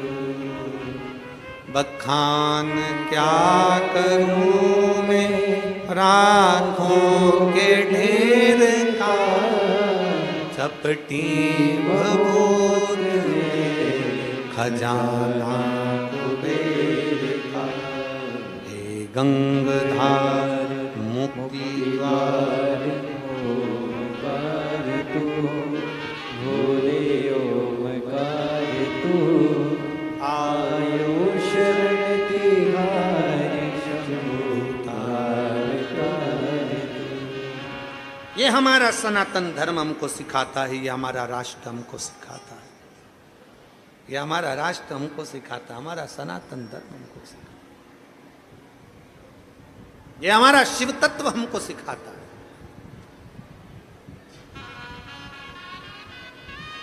कल उस माता ने एक प्रश्न और लिखा था, गुरुजी श्राद्ध में कौवे को भोजन क्यों दिया जाता है?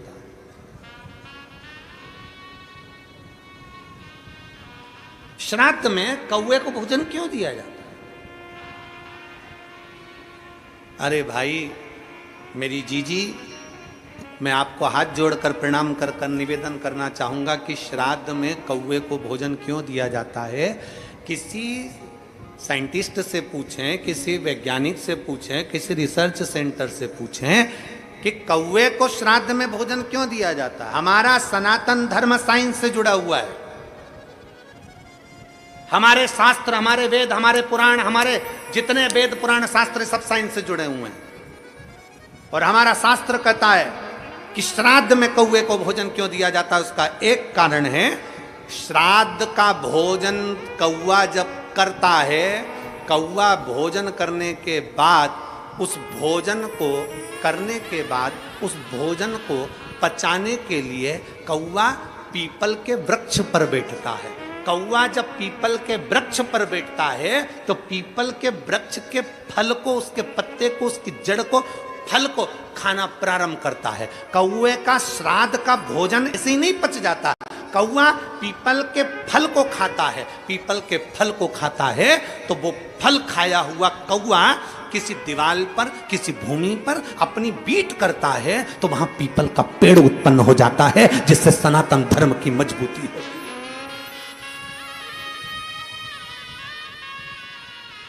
पीपल का वृक्ष उत्पन्न हो जाता है। पीपल का वृक्ष क्योंकि वो प्रकृति की रक्षा के लिए है, प्रकृति की रक्षा।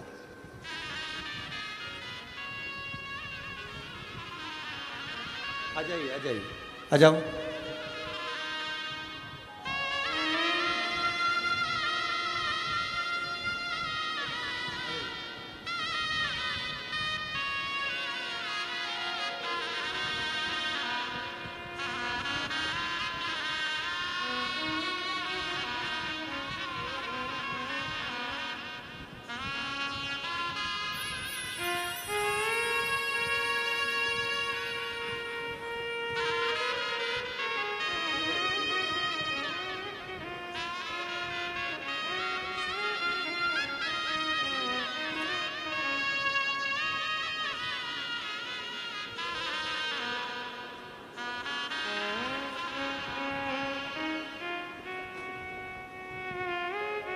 श्राद्ध पक्ष का,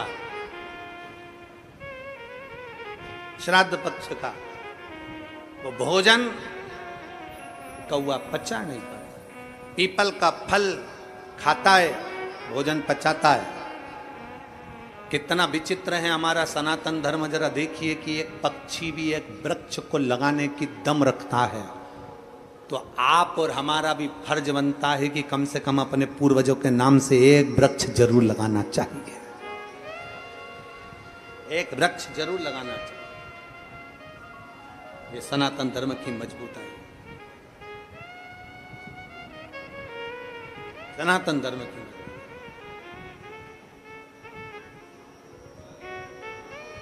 और तेरी कृपा बिना न हिले एक भी अणु, लेते हैं श्वास तेरी कृपा से। बखान क्या करूं मैं राखों के ढेर का, चपटी बबूत में खजाना कुबेर। गंगधार मुक्ति द्वार ओंकार तू, भोले ओंकार तू, आयो शरण तिहार शंभुतार। चारों तरफ प्रकाश करने की सामर्थ्यता सनातन धर्म की है। सनातन धर्म। और बहुत ध्यान से, बहुत सावधानी से स्मरण रखिएगा।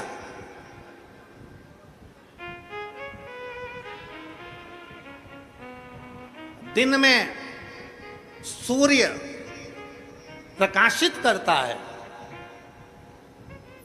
दिन में सूर्य प्रकाशित करता है, रात्रि में चंद्र प्रकाशित करता है। दिन में सूर्य प्रकाशित करता है, रात को चंद्रमा प्रकाशित करता है, रात को चंद्र प्रकाश करता है, और तीनों लोक में सनातन धर्म प्रकाश करता है। ये हमारा सनातन, ये हमारा सनातन धर्म है।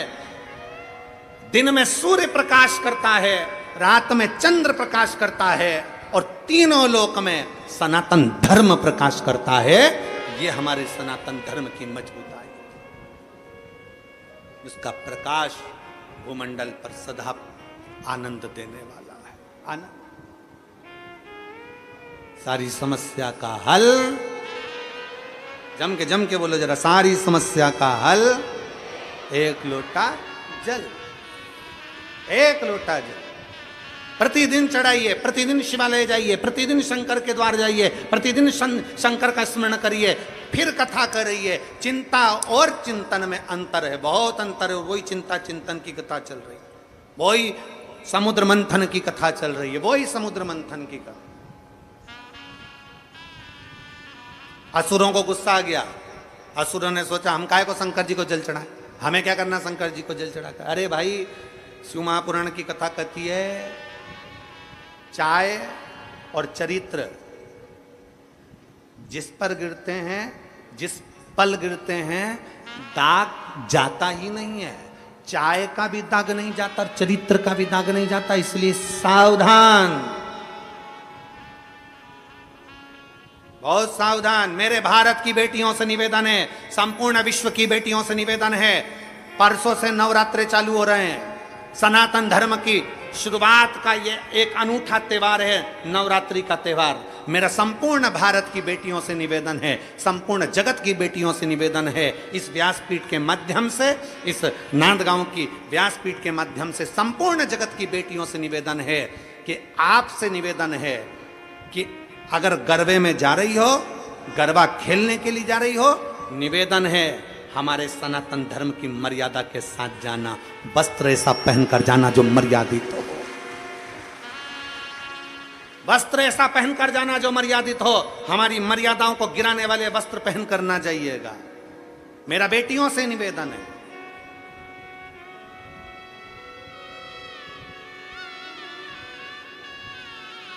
और इस भूमि से इसलिए कह रहा हूं क्योंकि ये हमारे बीच में बैठी हैं अंजुम ताई, सो अंजुम ताई, मैं आपके सम्मुख में ये बात इसलिए कह रहा हूं क्योंकि आप यहाँ की सारी बेटियों को, सारी महिलाओं को एक ऊर्जा दे, अगरबत्ती बनाने का, धूप बत्ती बनाने का, कप बनाने का, बेग बनाने का, ये करने का, आप बेटियों को ऊर्जा देते। इसलिए इस व्यासपीठ से ये शब्द निकला है कि मेरा भारत की बेटियों से निवेदन है कि अपनी मर्यादा ना भूलें, अपने तन पर जो वस्त्र धारण कर कर आप जाएं कथा, आप उसमें गरबे के अंतर्गत तो मर्यादित वस्त्र पहनकर जाना, मर्यादा से हटकर वस्त्र ना पहनना, मर्यादित वस्त्र का स्मरण किया। एक ऊर्जा आपके भीतर हो और वो ऊर्जा आपके अंदर रहना चाहिए। शिव महापुराण की कथा कहती है, भगवान शंकर का चरित्र कहता है, चाय गिरी कपड़े पर, दाग नहीं गया, चरित्र गया, दाग नहीं गया, नहीं गया। आप उसको मजबूत बनाइए, उसको प्रबल बनाइए। असुरों ने कह दिया, राक्षसों ने कह दिया, हम मंथन कर रहे हैं, हम शंकर को जल नहीं चढ़ाएंगे, हम शिव जी को जल नहीं चढ़ाएंगे, हम शंकर का चिंतन नहीं करेंगे। भगवान विष्णु ने कह दिया, चिंतन तो करना पड़ेगा। आप काम करते रहो और काम करते करते, समुद्र मंथन करते करते शंकर को याद करिए। शिव को याद किया, समझ लो कि शंकर का अभिषेक हो गया। शिव को याद किया, समझ लो शंकर का भजन हो गया। तुम याद, एक पत्र है,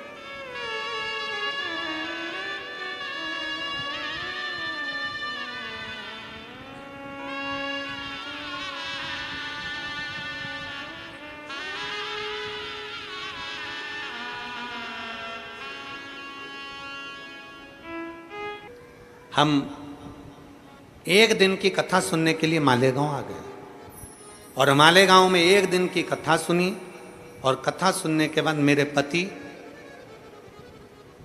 और मेरी पत्नी, हम दोनों मालेगांव से एक दिन की कथा सुनकर चल दिए, क्योंकि मेरे नशा करने की आदत थी, नशा छूटता नहीं। कथा पूरी हुई 5 बजे, हम घर गए, मंदिर में 1 लोटा जल चढ़ाया। जल चढ़ाकर मैंने आचमन करा। मुझे क्या मालूम था कि मेरी पत्नी कथा के पंडाल की, जहाँ कथा का पंडाल लगा था वहाँ की मिट्टी मेरे को लगा देगी। वहाँ की मिट्टी मेरी पत्नी ने मेरे को लगाया और ना जाने मुझे क्या हुआ। गुरुदेव, उस मालेगांव की एक दिन की कथा के बाद आज तक मैंने मदिरा को हाथ नहीं लगाया, छोड़ दी। मैं नहीं जानता गुरुजी की इस शिव महापुराण की मिट्टी में क्या होता है। मैं नहीं जानता गुरुजी की शिव महापुराण का कंकर शंकर का क्या होता है। मैं नहीं जानता कि शंकर की भक्ति क्या होती है। एक दिन की कथा, मात्र एक दिन की कथा हमारे जीवन को सवार दे। एक दिन, एक पल, एक घड़ी जो 30 साल से मदिरा का नशा कर रहा हो, उसका नशा छूटे कैसे? कैसे छूटे?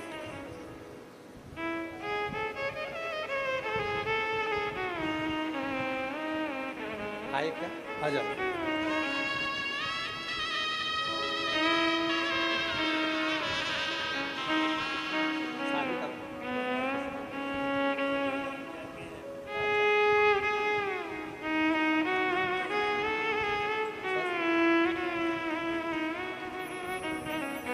आपने अपना अवगुण लिखा, ये सबसे बड़ी बात है उसके साथ।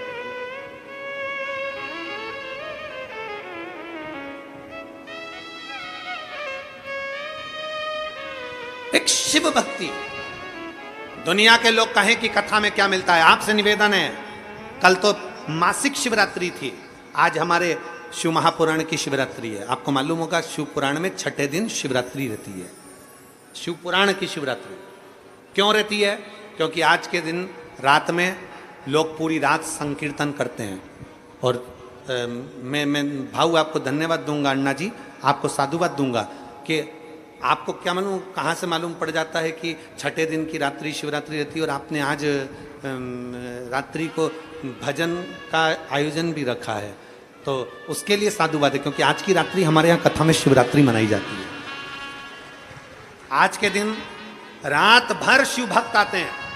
आसपास के क्षेत्र में जितने शिव भक्त होंगे वो पूरी रात आएंगे, भजन करेंगे रात भर पंडाल में, रात भर भजन कर कर सुबह 8 बजे की कथा सुनेंगे, 11 बजे लोग अपने घर को चले जाएंगे।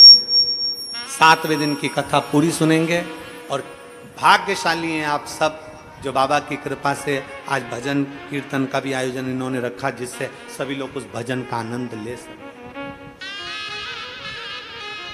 मौका मिले आप भक्ति करिए, मौका मिले। महाराज शिव तत्व कहता है, भगवान शंकर का चरित्र कहता है।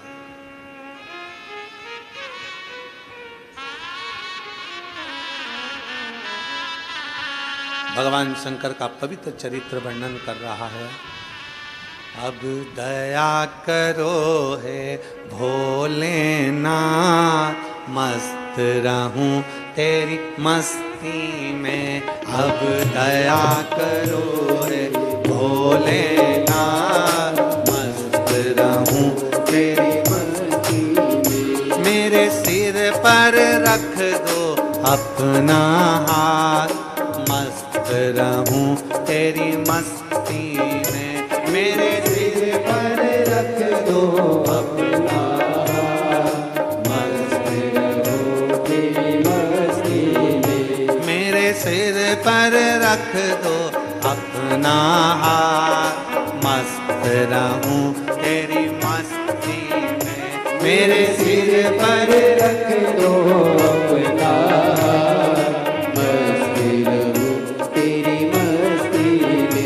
अब दया करो हे भोलेनाथ, मस्त रहूं तेरी मस्ती में। अब दया करो हे भोलेनाथ, मस्त रहूं तेरी मस्ती में।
लेना,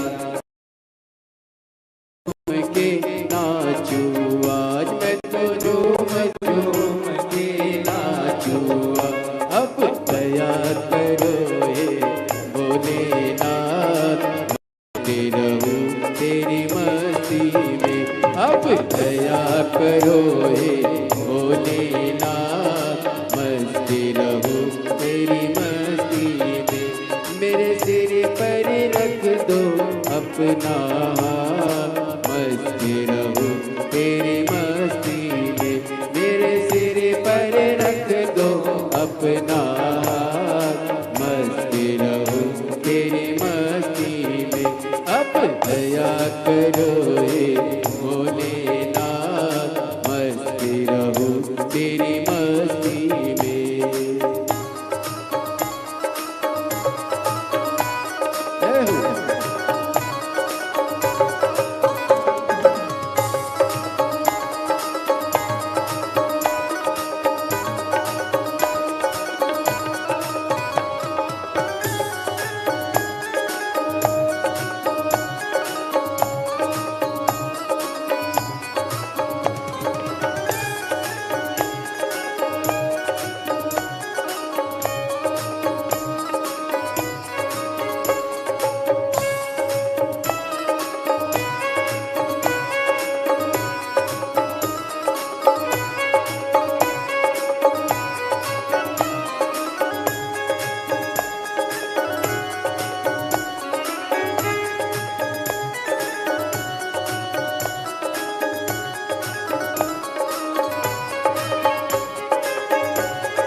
मेरे मन में बसे हो भोलेनाथ, मेरे मन में बसे हो भोलेनाथ। मैं तो हर पल करूँ प्रभु तेरी याद, मैं तो हर पल करूँ प्रभु तेरी याद। मेरे मन में बसे हो भोलेनाथ, मेरे मन में बसे हो भोलेनाथ। मैं तो हर पल करूँ प्रभु तेरी याद, मैं तो हर पल करूँ प्रभु तेरी याद। अब दया करो हे भोलेनाथ, मस्ती रहूं तेरी मस्ती में। अब दया करो हे भोलेनाथ, मस्ती रहूं तेरी मस्ती में। मेरे सर पर रख दो अपना हाथ, मस्ती रहूं तेरी मस्ती में। मेरे सिर पर रख दो अपना हाथ, मस्ती रहूं तेरी मस्ती में।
तो मगन हूँ भोले तेरे साथ, मैं तो मगन हूँ भोले तेरे साथ, मैं तो मगन हूँ भोले तेरे साथ, मैं तो मगन हूँ भोले तेरे साथ। जब तो हरे हरे बोले दिन और रात, जब तो हरे हरे बोले दिन और रात। अब दया करो हे भोलेनाथ, मस्ती रहूं तेरी मस्ती में। अब दया करो हे भोलेनाथ, मस्ती रहूं तेरी मस्ती में। मेरे सिर पर रख दो अपना, मस्ती रहूं तेरी मस्ती में। ओ मेरे सिर पर रख दो अपना हाथ, मस्त रहूं तेरी मस्ती में। अब दया करो हे भोलेनाथ, मस्त रहूं तेरी मस्ती में। अब दया करो हे भोलेनाथ, मस्त रहूं तेरी मस्ती में। अब दया करो हे भोलेनाथ, मस्त रहूं तेरी मस्ती में। अब दया करो हे भोलेनाथ, मस्त रहूं तेरी मस्ती में। अब दया महाराष्ट्र वालों गरबा आता है? गरबा गरबा आता है आप लोगों को? अब दया, जिसको गरबा आता है जरा एक बार बड़े प्रेम से अपनी अपनी जगह पे बड़े भाव से।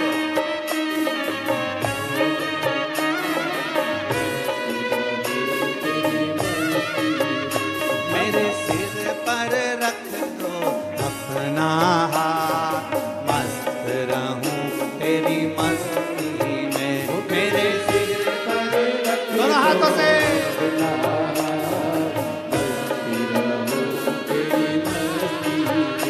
मेरे सिर पर रख दो अपना हाथ, मस्त रहूं तेरी मस्ती में।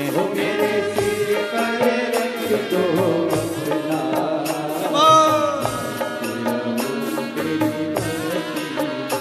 अब दया करो हे भोलेनाथ, मस्त रहूं तेरी मस्ती में।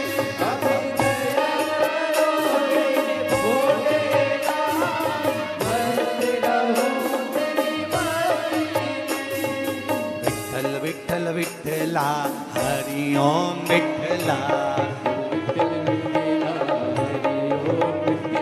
ओ विठ्ठल विठ्ठल विठ्ठला, हरि ओम विठ्ठला। ओ पंढरपुर में आवेला, हरि ओम विठ्ठला। ओ तुकाराम जी गावेला, हरि ओम विठ्ठला। ओ तुकाराम जी गावेला, हरि ओम विठ्ठला। शंभो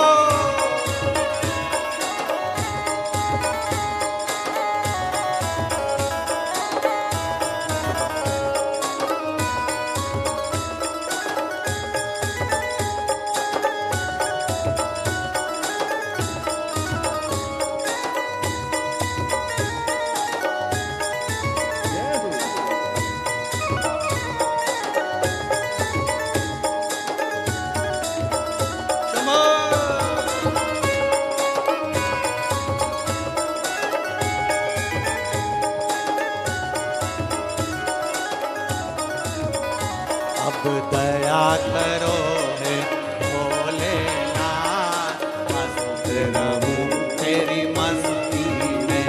अब दया करो हे भोलेनाथ,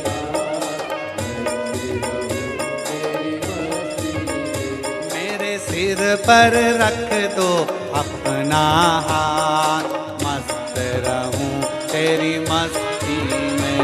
मेरे सिर पर रख दो अपना हाथ,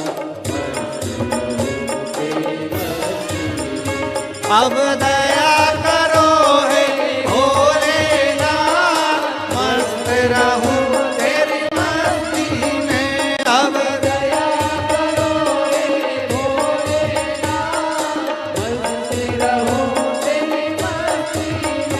अब दया करो हे भोलेनाथ, बस रहूं तेरी मस्ती में। अब दया करो हे भोलेनाथ, बस रहूं तेरी मस्ती में। बोल विश्वनाथ भगवान की हर हर। अपने स्थान पर बैठकर भगवान शिव जी से अपने मन की बात बड़े भाव के साथ हृदय से बाबा से प्रार्थना करिए। पितृपक्ष की पवित्र शिव महापुराण की कथा चल रही है। आज और कल 2 दिन और।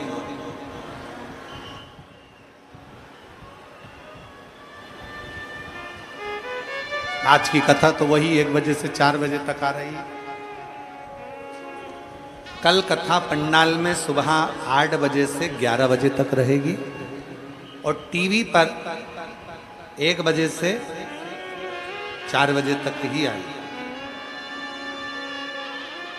ये कथा 2 तारीख को कल विराम हो जाएगी, 2 अक्टूबर को। 5 अक्टूबर से 9 अक्टूबर तक हापुड़ उत्तर प्रदेश। कथा का समय पहले दिन 1 से 4 रहेगा, बाकी के दिन 2 बजे से 5 बजे तक रहेगा। JMS group of institute, national highway 9, bypass road, Hapur में 5 दिवसीय श्री हनुमान शिव महापुराण की कथा होगी। नवरात्रि के पावन अवसर पर आप और हम हनुमान जी की इस पवित्र कथा का लाभ लेंगे, श्री हनुमान शिव पुराण का, और अपने जीवन को सार्थक करेंगे। जहाँ जगह मिल जाए वहाँ बैठकर भगवान शंकर से अपने मन की बात कहना है, दिल से बाबा को प्रार्थना करना है।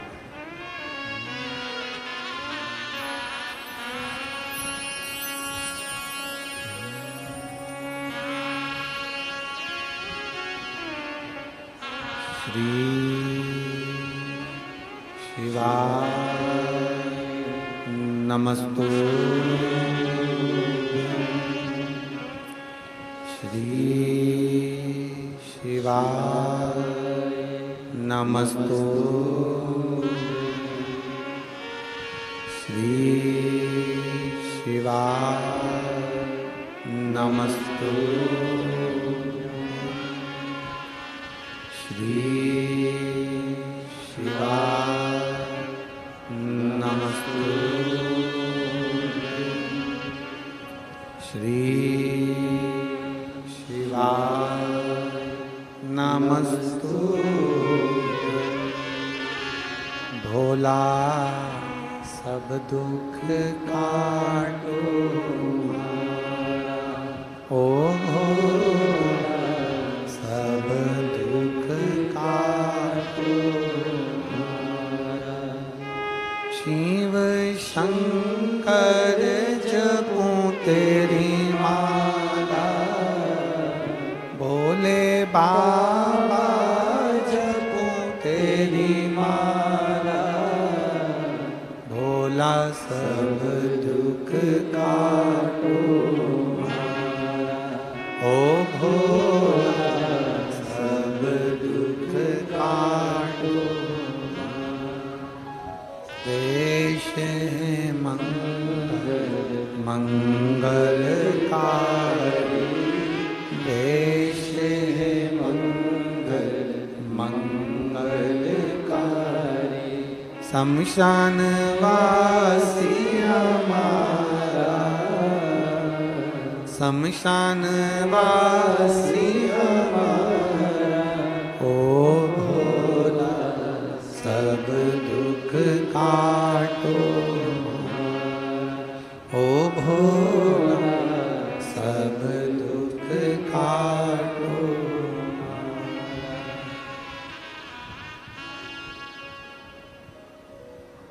भगवान देवाधिदेव महादेव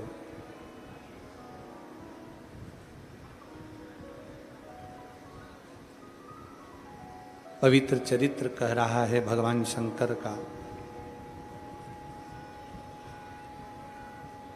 देवता और असुर मिलकर मंथन कर रहे हैं।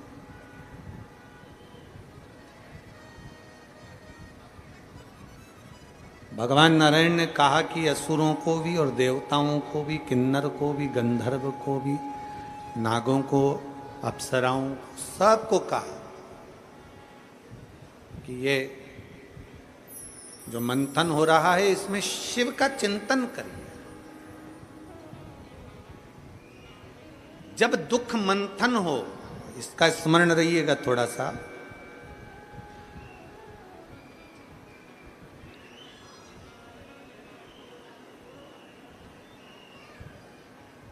अगर मान लो थोड़ा सा दुख अपनी जिंदगी में ज्यादा आ गया, थोड़ी तकलीफें ज्यादा आ गई, थोड़े समस्या ज्यादा आ गई, थोड़ी परेशानियां ज्यादा आ गई, हिम्मत ना हारना। दुख में, तकलीफ में, कष्ट के समय पर अपनी मेहनत को 4 गुना करिए। कोई कंपटीशन एग्जाम देने बैठ रहे हो, कोई परीक्षा देने बैठ रहे हो, कोई पढ़ाई कर रहे हो, कोई जाकर जॉब करने की तैयारी, अपनी मेहनत को 4 गुना बढ़ाओ। अभी तक जितना पढ़ा था उससे ज्यादा पढ़ाई करिए। अभी तक जितनी मेहनत करी थी उससे ज्यादा मेहनत करिए।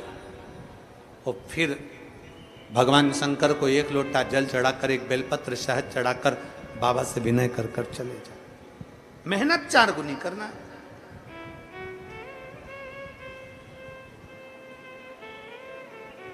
और जब आप भगवान पर आश्रित हो जाते हैं, एक पत्र है,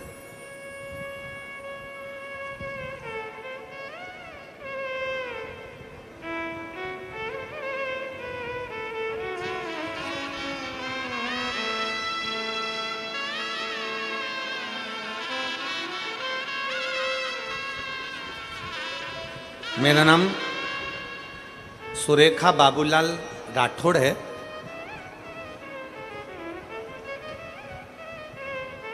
मेरा पता मोला डोंगरी तालुका नांदगांव नासिक। मोला डोंगरी है कि मैला डोंगरी है? तुम समझ गए ना? बस ठीक, जाने दो, तुम्हें समझ में आना चाहिए, बाकी के तो सब चल जाएगा। मेरा पता, मेरा नाम सुरेखा बाबूलाल राठौड़ है। मेरा पता डेस डेस डेस तालुका नांदगांव नासिक है। ठीक है, कहीं बैठी हैं? आ जाओ, 1 बेलपत्र ले जाना। आ जाइए, आ जाइए। बच्ची आई हो तो उसको भी ले आइए। मैं तालुका नांदगांव नासिक की रहने वाली हूँ। मैं सबसे पहले माननीय सुहास अन्ना कांदे जी को धन्यवाद देना चाहती हूँ, जिनकी वजह से हमें नांदगांव वासियों को ये कथा श्रवण करने का सौभाग्य मिला। गुरुजी, आपके 1 लोटा जल में क्या वर्णन करूं। मेरी छोटी बेटी 11th क्लास में पढ़ती है। रात को उसको पेट में दर्द हुआ, बहुत ज़्यादा तकलीफ होने के बाद में हम उसको नांदगांव हॉस्पिटल में, वर्धमान हॉस्पिटल में लेकर गए। हॉस्पिटल में लेकर गए तो डॉक्टरों ने दवाई वगैरह दे दी, जांच वाँच चालू हुई और जांच होने पर पता चला कि इसका अभी की अभी 1-2 दिन के अंदर ही ऑपरेशन करना पड़ेगा। बच्चे का ऑपरेशन करने के लिए जब बोल दिया गया, हम घबरा गए। तब हमने विचार करा कि इसको और भी हॉस्पिटल में दिखाएंगे। हम उसको लेकर 40 गांव के हॉस्पिटल में पहुंच गए। 40 गांव के हॉस्पिटल में भी हमने बताया तो वहाँ के डॉक्टरों ने भी कहा कि इसका ऑपरेशन कराना ही पड़ेगा। अब हम घबरा गए, करें तो करें क्या? 11th क्लास की मेरी बेटी और इसका ऑपरेशन कराना ये कहाँ तक श्रेष्ठ कर है। तब हमने किसी के कहने पर, हॉस्पिटल के बाहर एक ऑटो वाले के कहने पर हमने शंकर जी को जल चढ़ाया। शिव जी का चढ़ा हुआ जल हमारी बेटी को देना प्रारंभ करा। किसी ने हमको भगवान शंकर का रुद्राक्ष सीहोर का लाकर दे दिया। हमने उसी को तांबे के कलश में गलाकर शंकर को चढ़ाकर वो पानी अपनी बेटी को देना प्रारंभ करा। और हम 40 गांव 4 दिन के बाद में बेटी को ऑपरेशन के लिए लेकर गए। जब बेटी को ऑपरेशन के लिए लेकर गए तो वहाँ पर डॉक्टरों ने ऑपरेशन के पहले जांच करा और जांच में आकर कह दिया कि इसको अब ऑपरेशन की जरूरत नहीं है, तुम्हारी बेटी पूर्ण तरह से ठीक हो चुकी है। मैं बाबा को धन्यवाद देने के लिए आया हूँ। आ जाइए, अगर आए हो। मेरा नाम सुरेखा बाबूलाल राठौड़ है। मेरा पता देश देश देश तालुका नांदगांव नासिक है। ठीक है, शिव कृपा। आ जाओ।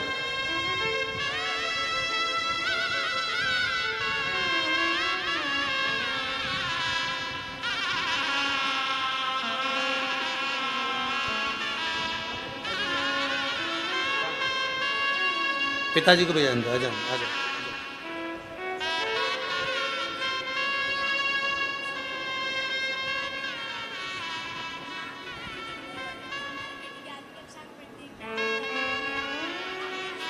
बेटी कह रही है, मम्मी पापा दोनों रो रहे थे कि बेटी का जीवन है और ऑपरेशन का डॉक्टर बोल दिया।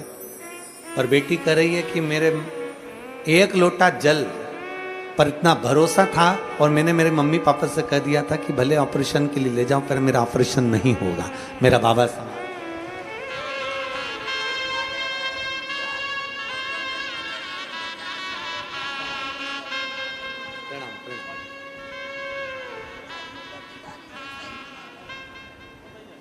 एक पत्र और बड़ा सुंदर है।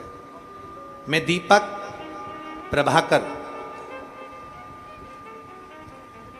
दीपक प्रभाकर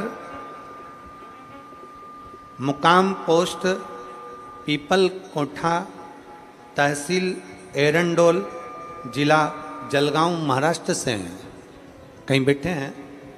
आ जाइए, एक बेलपत्र लेकर जाइए। आ जाइए। एरंडोल तहसील से जलगांव महाराष्ट्र के हैं। मैं बाबा कथा के पंडाल में बैठकर कथा सुनने का वर्णन करना चाहता हूं। गुरुदेव, मुझे एक लड़का और एक लड़की है। मेरी पत्नी, हम सब मिलकर बाबा का धन्यवाद देने के लिए आए। गुरुदेव, 8-9 महीने पहले मुझे चक्कर आने लगे और मैं गिर गया। हॉस्पिटल में लेकर गए, जलगांव के अस्पताल गया। डॉक्टर ने मुझे एडमिट होने के लिए कहा। मुझे पता नहीं चला कि मुझे क्या हो गया। तब रोते हुए मेरी आंख भर आई। डॉक्टर ने बताया कि आपकी दोनों किडनियों ने काम करना बंद कर दिया। आपकी दोनों किडनियां